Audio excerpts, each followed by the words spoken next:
Welcome to our new video lesson. So last time pinag-usapan natin yung recognition of prior learning. So ito yung continuation ng RPL forms or yung recognition of prior learning na sinasabi ko kanina pa. Okay? This time ang pag-uusapan natin ay yung RPL form 4. Okay? Ano ba itong RPL form 4?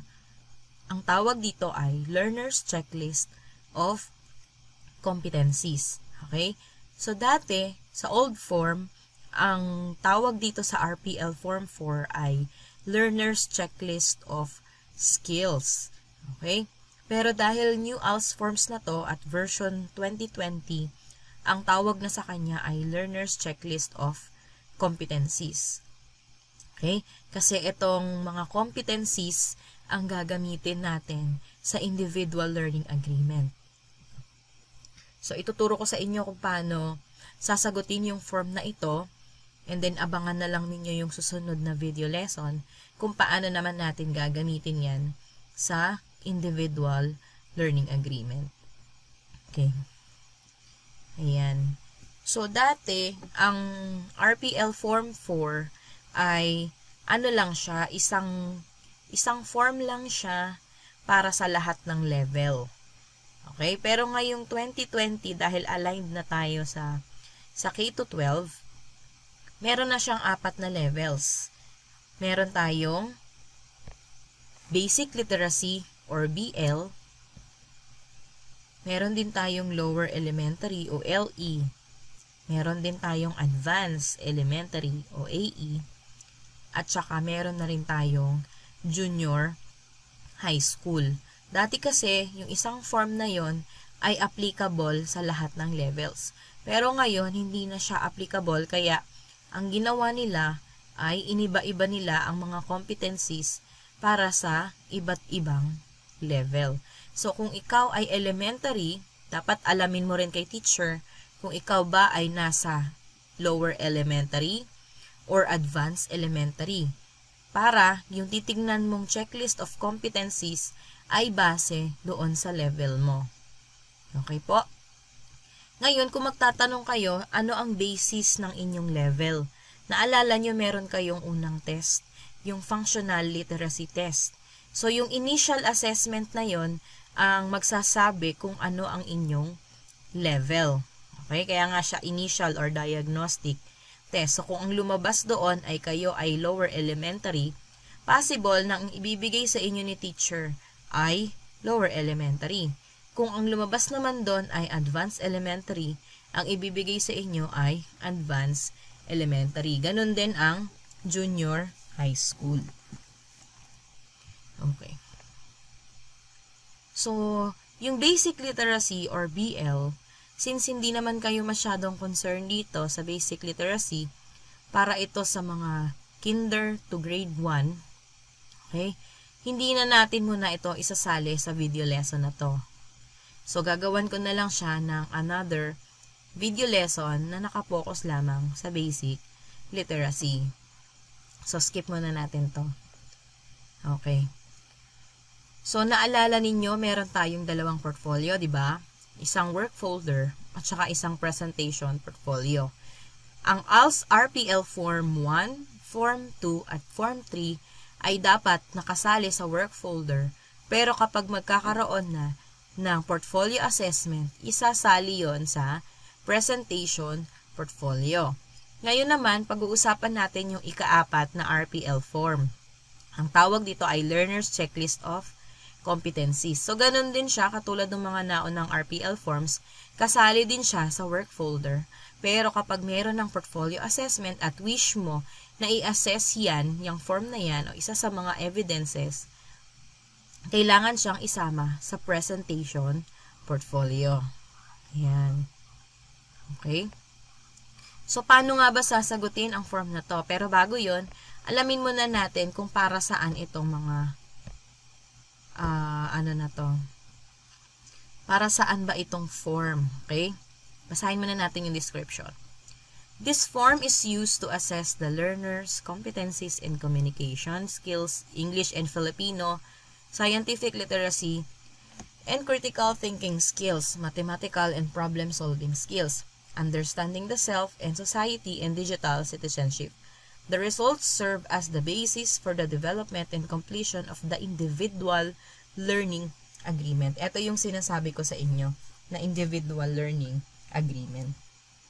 So, kung napanood niyo yung old forms, yung video ko tungkol sa old forms, laging magkapatid, laging magkadikit ang RPL4 na ito at saka yung individual learning agreement.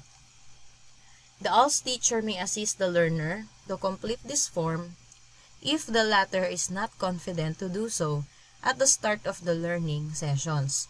Okay? Pwede kayong i-assist ni ALS teacher kung hindi nyo to kayang sagutin na mag-isa or hindi kayo confident na sagutin ito.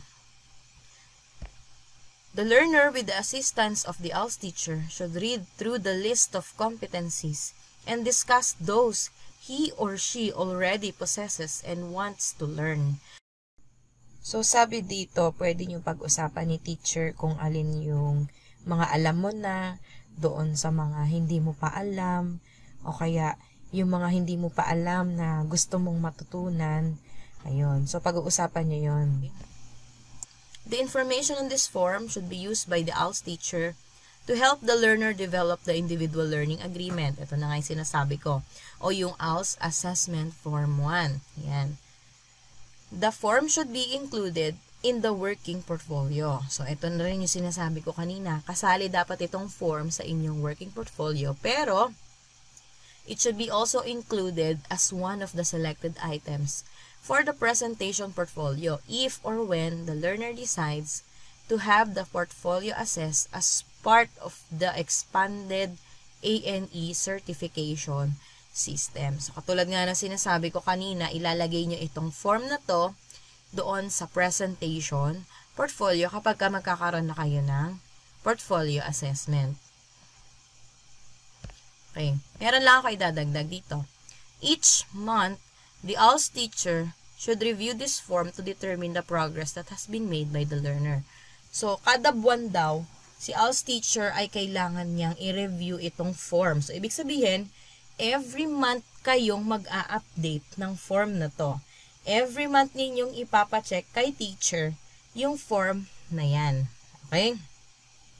The final column of the form should be used to record any remarks or comments by the ALS teacher regarding the status of the learner's competency. So yung last column daw na makikita nyo dun sa form, doon maglalagay si teacher ng kanyang comments or remarks, kung yun bang competency na chinikan mo ay nagawa mo ba, naaral mo na. Yun. Kaya nga every month ang checking nitong form. Okay?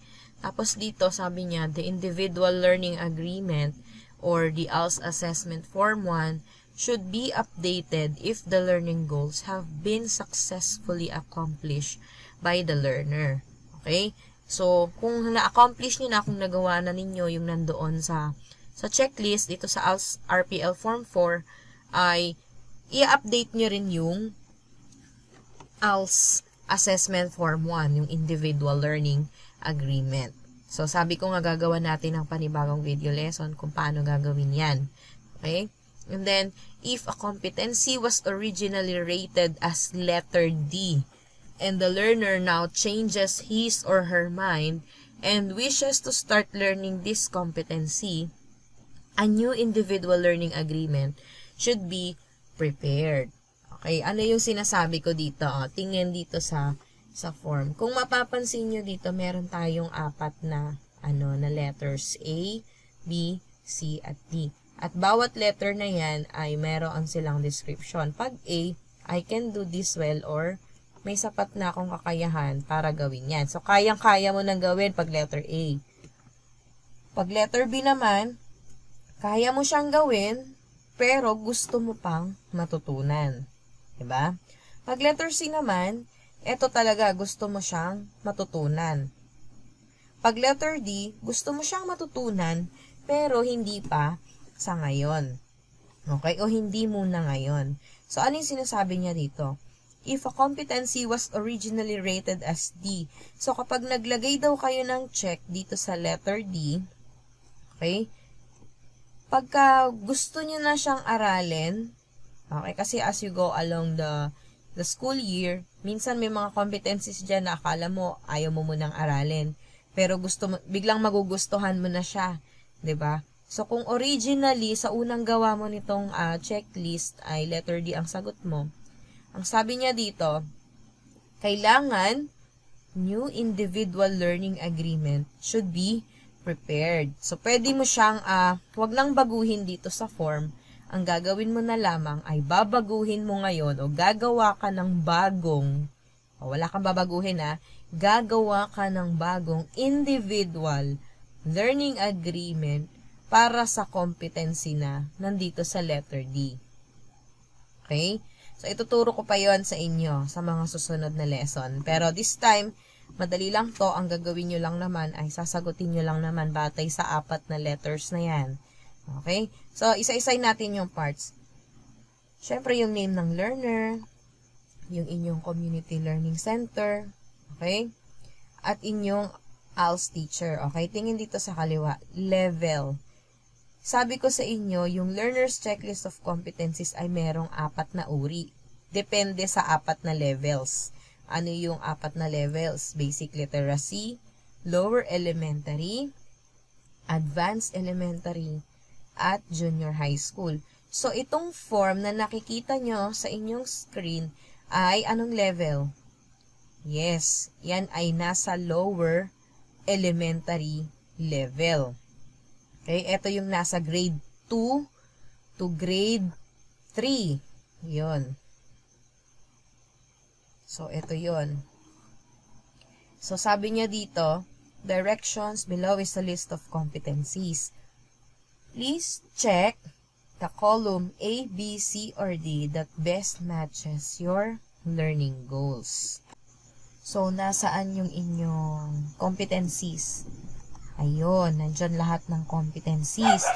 Yang mga competencies na din yan, ang iyong ilalagay sa individual learning agreement. Ano ba yan, si Ma'am? Paulit-ulit ng individual learning agreement. Opo, kailangan kasi talaga nating alalahanin o tandaan yung individual learning agreement. Yun ang pinakamahalaga sa ngayon pag pinag-uusapan natin yung mga ALS forms. Okay?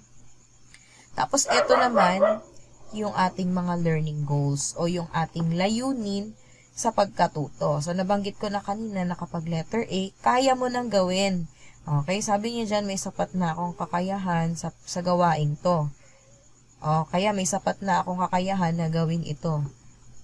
Yan, medyo naduduling na ako. Ayan, so sa letter B naman, sabi niya, I can do this but I want to learn more. So, may kakayahan na ako niyang gawin yan, pero gusto ko pang matuto. Ayun. Sa letter C naman, gusto mo talaga siyang malaman kung paano gawin. Pag letter D, I want to learn to do this but not now. Gusto kong matutunan, pero hindi pa ngayon. Okay? Tapos dito sa last column, yung binabanggit ko kanina, dito maglalagay ng remarks si teacher o yung puna. Okay? Kasi kailangan maipacheck mo sa kanya itong form mo every month. So, kailangan i-monitor mo rin itong form mo, ha? O, yan. So, halimbawa, itong una. Listen attentively. O, teka, balik-balik ako. Dito, sa ating gagawin, ay pumili lang ako ng dalawang pages para mapag-usapan natin. Ang mabilis ang form na to. Okay? So, kung mapapansin nyo dito, nasa LS1 tayo. Nasa Learning Strand 1, Communication Skills, English. Ito ay nasa listening. Okay? So, kuha muna tayo ng sample. So, yung una, listen attentively and critically to day-to-day listening occasions and to short stories, poems, narrative, and informational text to and to note important, significant, specific text listen to. A variety of media tulad ng audio tapes, videos, and other age-appropriate publications. A variety of literary and expository text. Ayan. Sabi niya, listening yan so makikinig ka daw. Ito yung gagawin nyo. Ito yung competency. Listen attentively. Okay, makikinig ka ng attentively and critically doon sa mga occasions na binabanggit niya dito, sa mga short stories, ayan, etc. So, ikaw bilang isang learner, ayan, kaya mo na bang gawin yan? Kung kaya mo na bang gawin yan, i-check mo yung letter A. Okay? Kung hindi naman, kung kaya mong gawin ito, pero gusto mo pang matutunan, ang i-check mo dito ay letter B. Okay? Kung ikaw naman ay gustong malaman o kung gusto mong malaman kung paano gawin ito, okay? I want to learn to do this. I-check mo ngayon yung letter C. Okay? Kapag naman etong competency ay gusto mong matutunan pero hindi pa sa ngayon, ang i-check mo dito ay letter D. Ayan. So, depende po sa inyo kung ano yung inyong isasagot dito. Kasi, kayo yung mag-aaral nitong competencies na yan. Diba? Pero, sinabi nga dito, diba, kanina, tulad ng sinabi ko kanina, na pwede kayo magpatulong kay teacher. Okay? Kasi, meron siyang, competencies din doon sa functional literacy test. Functional literacy test na may kaugnayan dito sa checklist of competencies na maaari niyang i-share sa iyo kung alin dito yung mga kailangan mong i-check ng A, B, C, or D. Okay? O kaya naman lalagyan niya ng remarks yon. Halimbawa, nakita niya sa functional literacy test mo yung ganitong competency na kailangan mong aralin talaga. So, lalagyan niya pa ng remarks dito yon. Okay? Pero, kapag binigay nga sa iyo to ni teacher, dapat sasagutin mo siya. A, B, C, or D. Ayan. Okay? So, halimbawa, nag-check ako dito, letter A. Ayan. So, kayang-kaya na daw gawin yan. Ayan. Dito naman sa pangalawa, sequence a series of events, at least 3 events. Pagsusunod-sunod din daw yung 3 events, 3 pangyayari, gamit yung mga signal words. Okay? Na nabanggit doon sa text na pinakinggan. Okay, remember listening ito. So, lahat ng gagawin dito sa listening ay puro pakikinig. So, halimbawa, itong pangalawa, kaya niya tong gawin, pero gusto niya pang matuto kung paano. Diba? Pwedeng ang dito ay hindi niya pa alam kung ano yung mga signal words, pero marunong siyang magsunod-sunod ng mga pangyayari, 'di ba? So, alam niya nang magsunod-sunod ng pangyayari, pero hindi niya lang alam yung mga signal words, kaya ang chinekan lang niya dito ay letter B. May kakayahan siyang gawin, pero gusto niya pang matuto. Okay, so sample lang to ha. Next, ito ganun din. Infer the characters' feelings and traits based on what they say or do in a story listened to. Okay? So, ibibigay daw yung nararamdaman ng bawat character o yung nararamdaman ng mga tauhan doon sa napakinggang istorya. So, syempre, ang sagot niya dito ay kaya niyang magbigay nung nararamdaman. Okay? Nung tauhan, pero gusto niya pa ring may matutunan. Gusto niya pang matutunan pa. Kaya ang sagot niya dito ay letter B. Okay? So, meron ako ilalabas na video dito. Sisikapin ko na Tagalogin itong competencies. 'Di ba? Para maintindihan ninyo isa-isa. Okay. Sige. So, for the sake of this tutorial para sa process ng pag-fill out netong checklist of competencies, hindi ko na masyadong iisa-isahin yung bawat competency. Okay? So, lalagyan lang natin ng check. So, ito naman, identify cause and effect. Ang sagot niya dito, ang learning goal niya dito ay A. Okay? Alam na daw niya yan. Dito naman, identify the speaker in the story. So, gusto daw niyang malaman kung paano gawin to. Okay? Ito naman, predict or give possible ending. So, ito alam na daw niya yan. Kaya, ang tsinekan niya ay A. Relate story events to one's experience. I-relate daw yung story sa kanyang experience. Alam na daw niya yan, kaya letter A lang yan. Tapos, retell, reenact events of some parts of a story listened to. Okay, sasabihin niya daw muli yung story na napakinggan niya. So, may alam na siya konti, pero gusto niya pang matuto. Discuss, illustrate, or dramatize specific events. So, ayan. So, sagot niya dito ay D. Ang learning goal niya dito ay D. Okay, gusto niyang gawin to, discuss, illustrate, dramatize specific events, pero hindi pa sa ngayon. Okay? Next, follow a set of oral verbal instructions or directions in 2 to 3 steps. Ayan. So, dito sabi niya, gusto niya daw matutunang gawin itong competency na yan. Okay.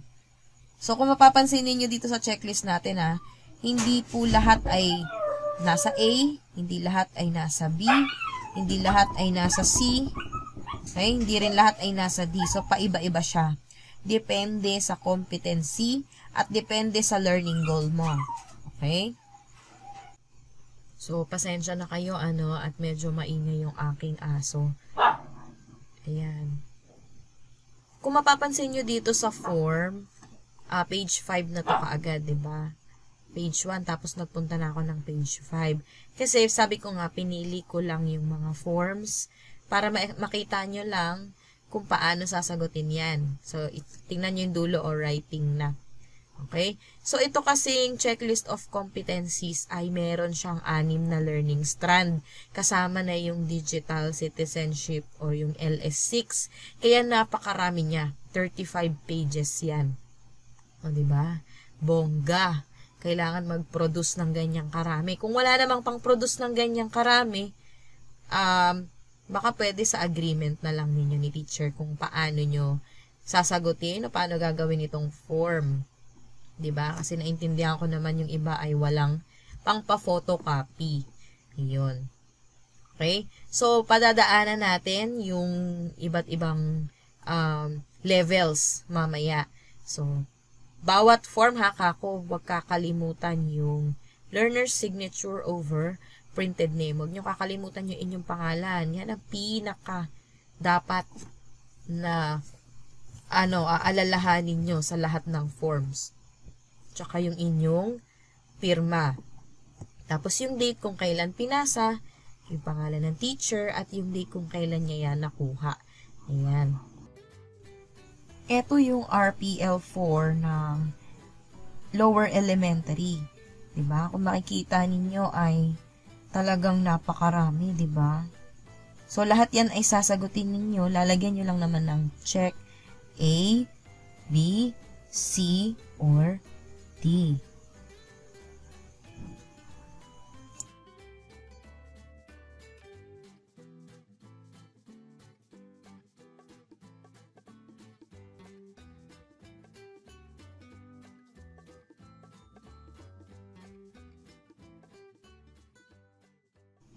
Okay? So, dito naman, advanced elementary. Okay? So, ganun din naman siya. Yan.